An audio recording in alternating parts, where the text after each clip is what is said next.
number 5. Wow, can't believe we made it this far. I want to thank Kathy and her husband Harry for putting me on air. And last time we talked about the flying school bus, but we did it from the point of view of my reading Pearlie Latlet, my dad's old friend and hunting companion. We read his letter. And I got all sorts of complaints from family members that that was just too dry and boring. Would you go back and tell it the way you used to tell it? So here's the way I used to tell it. You see, there were these guys, they were all hunting companions, right? And their names may not be important, but there's Mac and Pearlie and my dad Roland and Vigu and Roussel. So they all went in and they bought this school bus because for years, now, mind you, today isn't bad in New England. Right now it's 70, and this is not the first week of November. But back in the day when I was a boy, and that's a long time ago, 60 years ago, when I was a boy, we would have 2 and 3 feet of snow almost always the 1st of November.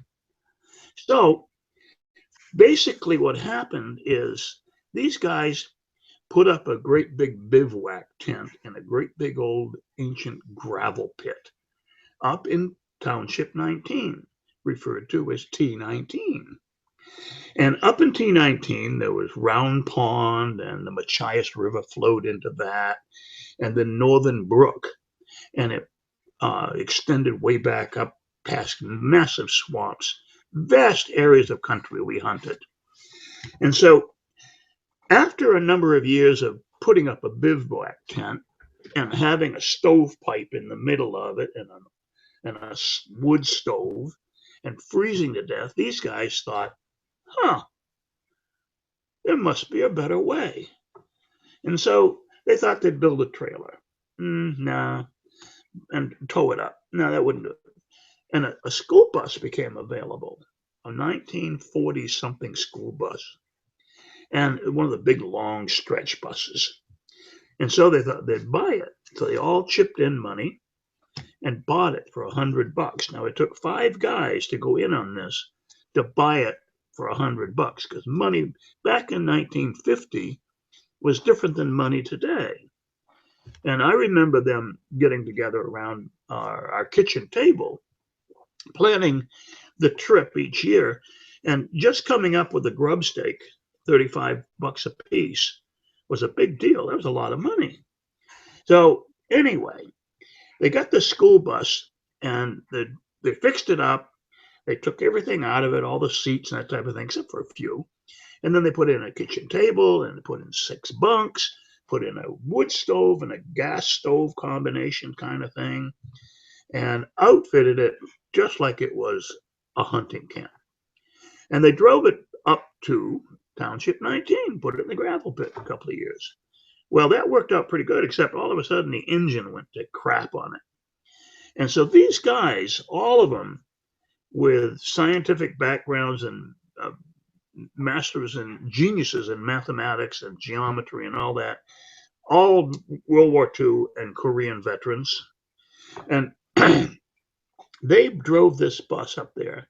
And when the engine broke down, the way I heard the story originally was that they simply took all their tools and stuff and right on the side of the road, this is the way I heard it originally, they pulled the engine out of the thing, dropped it down, cut off, took 2 pistons out and other related things, right? Put it all back together, and now rather than being a straight 8, you think of V8s, but no, there was a straight 8 back then. Now it's a straight 6.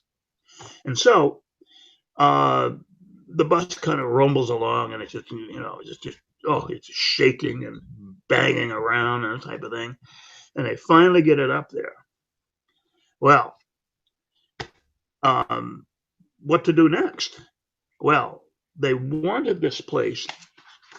They thought they'd put it down on a pinnacle, a lower pinnacle, if you would, down near Northern Brook. But to do that, they actually had to drive the school bus up a great ridge, up, and up, on a road, which is just a logging road, which I'm drawing in here right now. Looks like this. So they drive it up the logging road, veer it off the road, and in a hurricane, mind you, raining, pouring, off the road and down into the woods here where it crashed in the bottom. And then they dragged it all the way over here, and it's located right here on a bluff over Northern Brook. Now you can put the canoes in here and that type of thing, so you can come downstream with the canoes.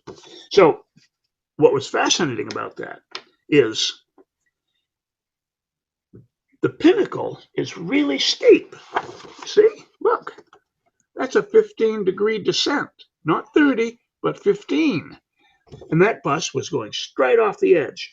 And so what they decided to do was, well, back then, as in some cases today, courage from some men comes in the form of spirits. So they took everything out of the school bus, took the stoves out, the bunks out, everything out that could harm the driver. Now, who's going to drive it? Well, Pearlie, my dad's best friend, used to play pool all the time. In addition to being an amazing man all in his own right. But when he was a boy, he played pool a lot. He was really good at it. And he figured that if he could drive the school bus down the road fast enough, remove the banking, these big tall pine trees that are represented here, there are a number of them, about 6 or 7, that if the bus went over, he could bounce them off those pine trees all the way to the bottom to keep it from flipping upside down. Now, when he went down over the hill, sure enough, the school bus reeled over on its side, and only 2 wheels, the rear wheels and the front wheels, and she was just about ready to flip over, 16 feet in the air, airborne, a flying school bus. She struck the first tree, creased the roof, hit the next tree, the third tree, and down into the swamp she went. Well, they had strapped Pearlie in, let him finish off a bottle of Jack, wrapped him in, put pillows in front of the thing, took everything out that could harm him, and crashed down into the bottom. Front end comes out of the bus, rips it right off. And these guys spent the next 2 days dragging that bus with chains and come-alongs and logs and levers from here a half a mile to here. And what's really funny is that school bus is probably still there today. I haven't been back there in 20 odd years or so, so I don't really know. But just last week, I'm looking at having throat surgery, so I had to go down to Jamaica Plains in Boston to have the surgeon look at my throat for a pending surgery. And here's this gentleman who can't talk. He has to use one of those devices, a fellow veteran. And this world-famous surgeon who is going to do my work and his work, he has successfully fought off cancer, by the way, but the whole throat was rebuilt. And it's an amazing procedure. But anyway, I told him, I said, I'm part of a writing group up there in Togus. I don't know how we got onto that, but every Friday we get together and we write different things. Would you like to hear what I wrote last week? And he says, sure, I'd love to. And when you think we live in we live in a really small world. Okay. It starts sort of like this. I told about the fact that in this assemblage of men, anyway, basically, I started talking about the work I've been writing, and that it went up into, and I mentioned T19, Township 19, and he immediately went with his writing device. He says, and he got all excited. He said, "I'm from T19, Township 19, Washington County. Yeah, I'm from T19," and he writes it down. And so I told him about the school bus, and he goes, I know the school bus. I've seen it many times. And that was just last week. So between the time we had our last broadcast, episode 4, and this broadcast in Boston, with a gentleman who currently lives at the top of Maine, the crown of Maine, Presque Isle, the two of us come together and we know exactly the same history. I find that absolutely amazing. So basically, I wrote it like this. The idea was to write descriptive words and so on. So, you can tell a story in a number of ways.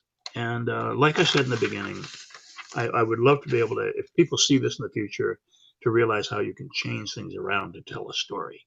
Now, we read Pearlie's letter. You sort of heard the old story I used to tell the kids about the bus flying and all of that.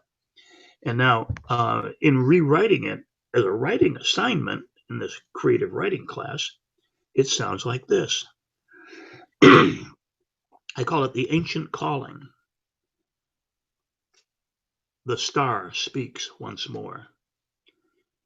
The ancient spinning mass of rock and water is now turning away from the star that warms it. Now, as in all of time, ducks and geese move to be closer to the star that warms them. Crowns of all colors fall to earth to honor this reoccurring ritual. Clouds empty as the rooftop of stone receives their contents, then down, down, down into rivers, lakes, and seas. No one knows what is up or down. Cloud stuff piles up, up, and up until only white is seen.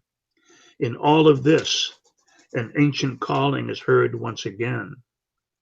If paleo ancestors from our ancient ice age, it's as if they call us from all over. Older warriors, and they ask us to assemble once more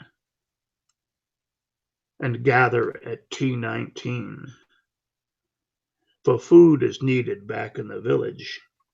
If the gods of air and earth favor them, then with a slow contraction of each man's index finger, venison liver and spirits will fulfill the ancient requirement of survival for another trip around the star. It's the same story, just told in a different way. So each time you rewrite your story and work it deeper and deeper, it can change and become really remarkable. So I just wanted to add that because I thought that was really pretty cool. The first time I wrote it, it sounded entirely different than that. For years, they set up their tent and wood stove in defiance against the raging ice and snow of late November. These warriors of Korea and World War II gathered at T19 on the edge of Northern Stream in an ancient 10,000-year-old gravel pit. It was as if Paleolithic ancestors from all over the world had ordered their assembly. One Italian, 2 French, 1 half-breed, 1 Dutchman. Each day they would go out into the snow and slowly, without moving in any noticeable way, enter into the ancient ritual of the Iceman of the Alps. If the gods of atmosphere and earth favored them, then they would slowly contract their index finger, and venison and spirits would be on the cutting board tonight. With full stomachs and grog, wet clothing drives as a stovepipe turns cherry red inside the tent, all waiting for another morning, and the appearance of the star, our sun, in another hunt. See, the more you play with the story, the more wonderful the story becomes. So that would be, that's sort of part of my storytelling teaching thing I'm trying to do. Okay. So moving on. Up in this same area, when I was a lad, I had the absolutely amazing experience of being hunting down where I think it was episode 2. I talked about Pearlie shooting a number of deer out on the Heath. Well, I'm all settled in. It's getting near 3 o'clock, 3:30. Getting the sun is disappearing. It's getting really cold, and then I hear some rustling, and I think, oh, it's a deer. And I picked a bunch of downed trees because I could sit on one of them, be quite comfortable, and my rifle could be laying up across another one that was out a little further, sort of like trees like that. You could sit on one and lay a gun up here. And all of a sudden, not 3 feet away from me, up over the top of the top tree where my gun was resting, pops a wolverine, and he looks right at me. And he looks at me, and he looks, and he goes, gone. Oh, well, I mean, back in the 40s and 50s, Maine was full of amazing wildlife, and it was just like such a treat. You'd see black bears.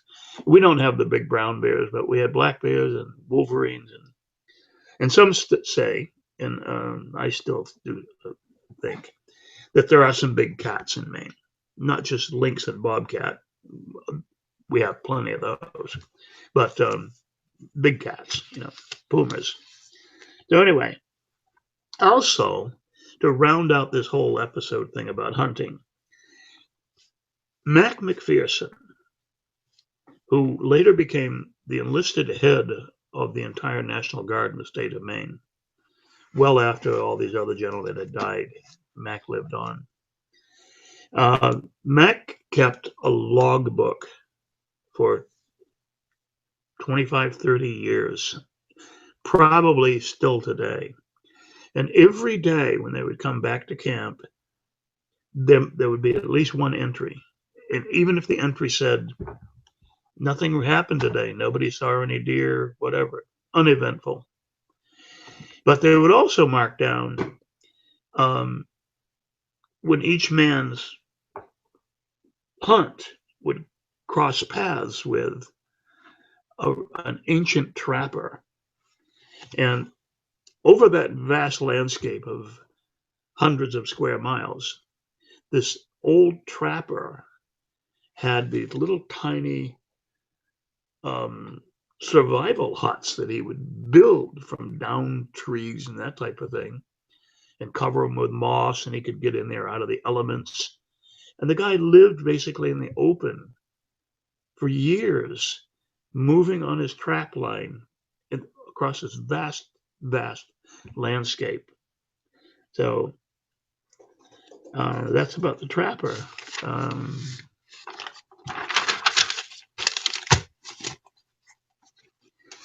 So now we're going to start a section. Other than the story about being snowed in, which is a big story that I'm going to attempt to do in the next episode, episode 6.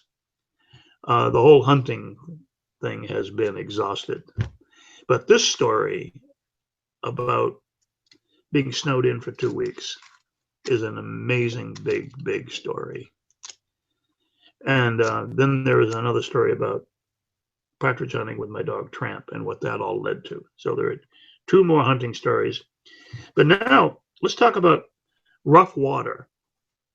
Up on Moosehead Lake, there's a huge area called Lily Bay. And year after year, my dad would go up there with the boat that we made together that was talked about in the first episodes. And then later in life, he wanted something just a little bit more accommodating for his body. He was getting old and he died young from cancer and stuff. So he bought a small cabin cruiser. It had a cabin on it and a couple of bunks in there and could get out of the weather, and a bigger motor for it, of course. And we went up to Lily Bay, and My first episode with really rough water was, if you look at a map of Moosehead Lake, you'll see there's this vast area in the middle that is just immensely open.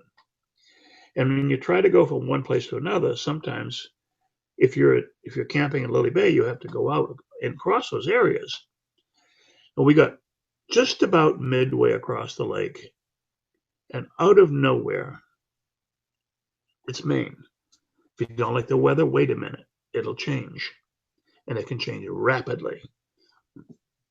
My dad had to turn the cabin cruiser around, and for 2 or 3 miles, up and down, with waves breaking over and into the boat, and we're bailing. Keep just ahead of any wave crashing over the stern and swamping and sinking us. Watching how clear my father was about handling that motor and keeping just ahead of the wave so it couldn't break on the stern and swamp us was amazing. His attention to that process, just keeping the motor just right, the speed just right, and trying to get all the way back around an island for some shelter. That was my first encounter with really, really rough water. Well, the following year, I'm up at Camp Bombazine, a Boy Scout camp, and I'm like a scout leader.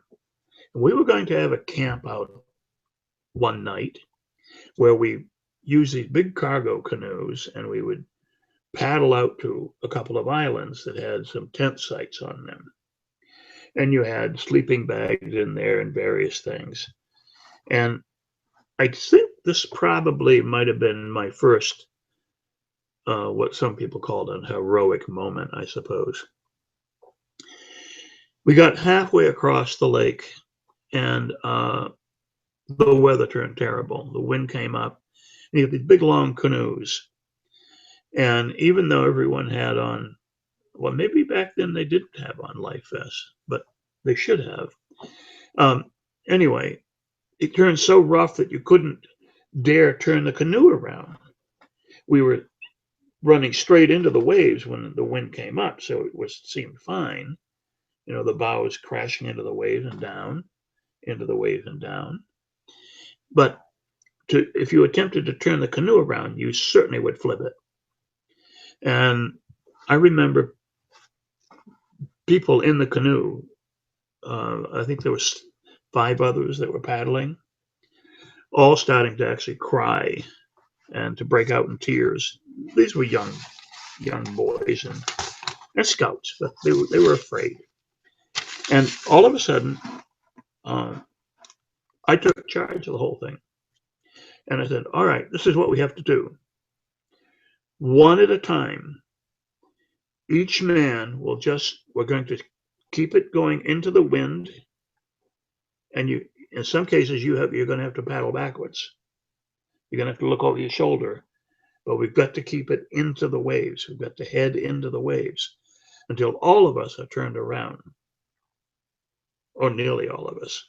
And so everybody in place would get their legs up and completely turn around in the canoe. And now they're facing what is the stern of the canoe, but it's still a bow. And at some moment, we all started paddling back toward camp. And when we got back to camp, there was such joy and relief in the faces of all on board. And I could not understand it, honestly, at that young age, that they had all lost their cool under pressure. But so that's the first 2 stories about rough water.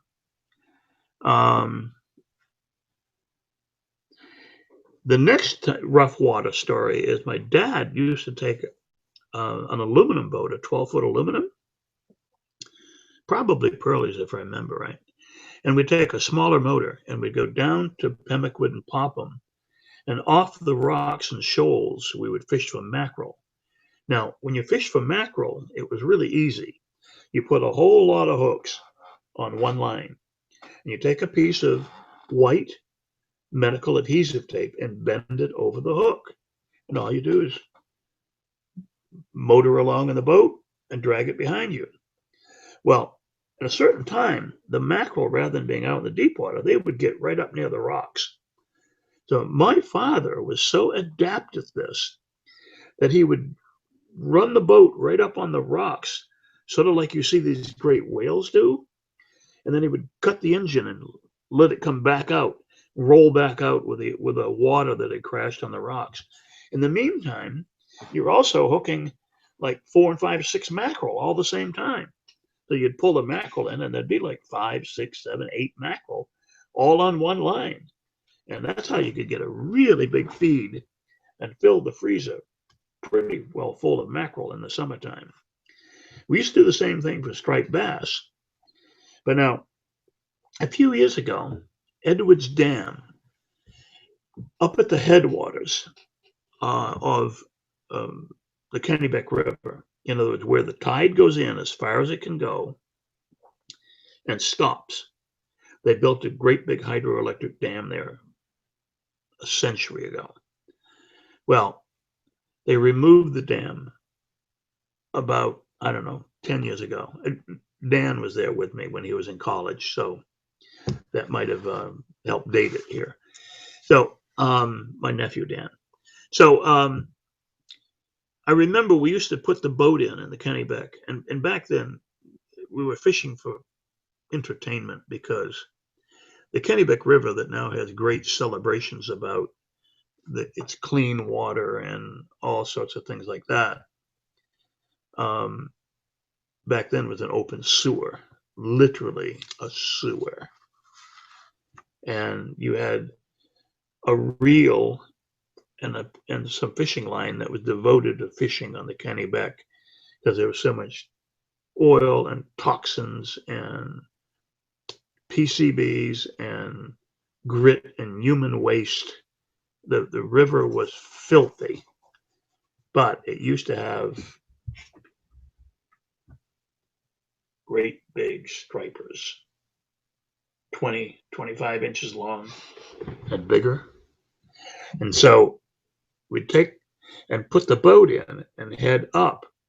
And there were a lot of rocks, and there were many, many times that you'd hit the propeller shaft, would hit a rock, break the shear pin, and you'd wind up drifting all the way back down the river while you pulled the motor up, pulled the old shear pin out, the broken one, put a new one in, put the motor back, headed up to the dam again. Well, the interesting thing, and the reason I mention this story, is that was rough water because you were right in the rapids fishing. And you got in the water fishing. The phone's ringing, I'm sorry. So what we would do is we'd go up there and fish right at the base of the dam. Now, back in early American times, it was said that if you put snowshoes on, there would be so many stripers and sturgeon and fish that would pile up at the bottom of the dam because they couldn't go and get over it, and there were no fish ladders. That at certain times, you probably could run across the water on snowshoes and the sheer volume of fish that were in that area. Well, it wasn't anything like that when I was growing up, but certainly the fishing for the sport of it and releasing the fish back was always a good idea. We'd also fish for stripers down in Gardner, where the Cobsey Stream entered the Kennebec. And there were a lot of people who were really poor, and they would take the stripers home to eat. And there also was a time when, in the springtime, when thousands upon thousands of suckers, which were pretty good sized fish, they weigh 3 and 4 pounds each or more, 6 pounds. They'd come up to try to spawn, again, in very toxic, polluted waters, and they would get up to where there's a dam and they couldn't go any further. So spawning was almost unallowable for fish back in the 50s and 60s and 30s and 40s too. But it was like these dams were damn things, you know?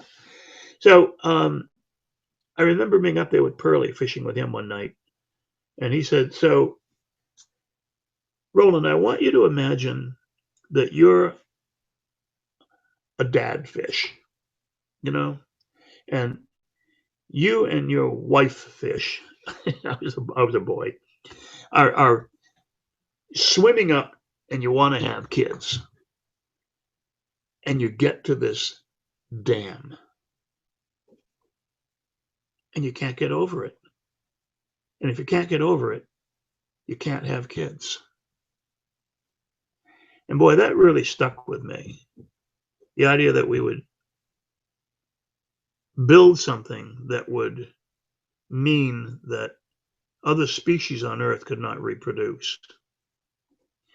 And so a few years ago, right here on the Kennebec Lake, I was part of a coalition of people, along with Trout Unlimited and that type of thing. And we removed a dam on the St. George's River.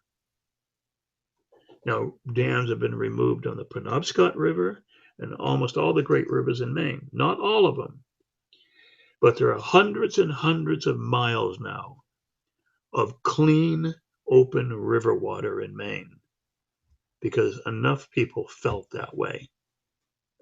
We've removed, I can't tell you how many dams have been removed. Mostly it was a greed factor. Power companies built the dams, or paper companies wanting their own power, whatever. And they took the resources of the rest of us human beings. And they certainly killed the resources of great species of fish. So 10 or 15 years later, right here in my own neighborhood, where Kathy and Matt used to swim, the St. George's River and the Kennebec Lake at the outlet. In the springtime now, you will see hundreds and hundreds of silverfish swimming up through the rapids.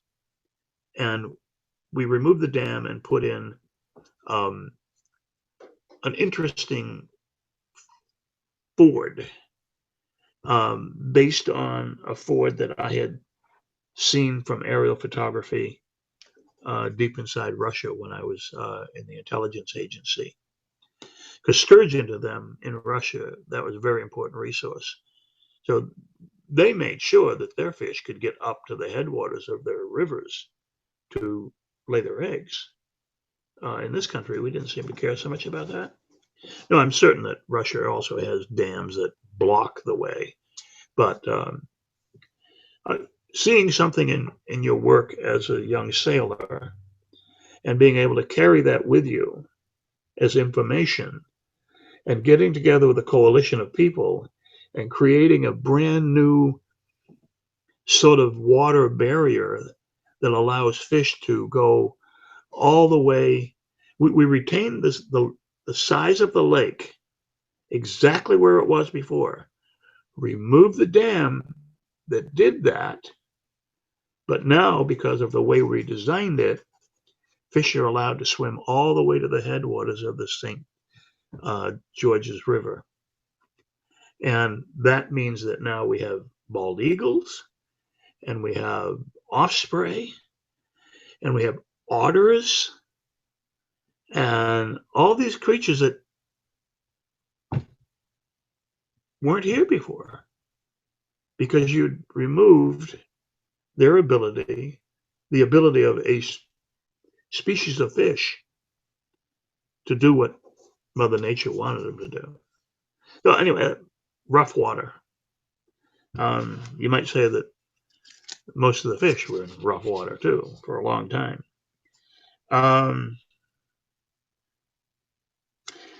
So the suckers back in Gardner, we could get down into the river, and there were so many that you could stick your hand in there. It's springtime, cold water. But you could get down in there with a set of waders on and stick your hand in the water and kind of show you. And like a bear, the suckers are coming through and you can scoop them right out. 6, 7 pound suckers. Right up onto the banking. And when they land up on the banking, of course, a lot of them were left to rot, whatever. But not so much, because we had a big group of Russian citizens who lived in Richmond, Maine. And they would collect the suckers and put them in brine barrels. And I don't know if they exported them or they ate them here. I have no idea. But that leads to another interesting story about my dating an amazing Russian girl for the prom. She wanted to be a nuclear engineer. She came here from Russia in the sophomore year of my high school. And by the time we graduated, she was valedictorian and spoke fluent English. And when she arrived that first day, she spoke not one word of English.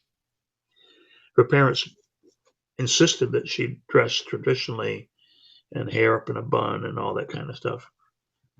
Well, underneath all that, when her classmates dressed her up for the prom, and I took her to the prom, she was stunning, absolutely stunning. Rita Rodachevsky. I have no idea where she is in the world today, nor do any of my classmates. It's as if she just disappeared. No one's ever heard from her since high school. But it's interesting because in high school, I'm friends with black young men. I'm friends with people who have, I can't remember the proper term for it, fits, various abnormalities, health conditions. And I'm friends with Russians, and I'm eating at their table. And there was such prejudice against people in Maine when I was in high school back in the 60s, early 60s. I look back on it today and realize that the Ku Klux Klan was here and the impact they had on Maine and the Know Nothing Party, that type of thing. And I think what a tragedy that it took my entire lifetime to see other people now accept people that are just simply different than they are. I always found other people's differences fascinating, and I wanted to be a part of their lives. And maybe they thought the same thing of me, because I've always tried to be approachable. Sometimes my family blames me says you're too approachable sometimes, Dad. But anyway, I don't plan on changing. We need to learn to get along and to do it better. And I think it's a good place to break off episode 5. So without further ado, next time I will do the story about being snowed in. So for now, this is Roland Watier, and I'm going to put on my old colors. Today, when you go hunting up here in Maine, you're expected to have international orange on. Well, now, you walk out there, and for those who can't identify a deer, it certainly is a good idea that everybody have international orange on. And particularly where people use these assault weapons to go deer hunting. Now, what foolishness that is. So, back in my day, these are the hunting colors. Stuff like this, with appropriate coats that look like that. It's all made out of wool. And when it got wet, and really wet, and freezing cold, you loved it. Now, thanks, Kathy. It's great. This is great fun, sweetheart. Au revoir. Till another time.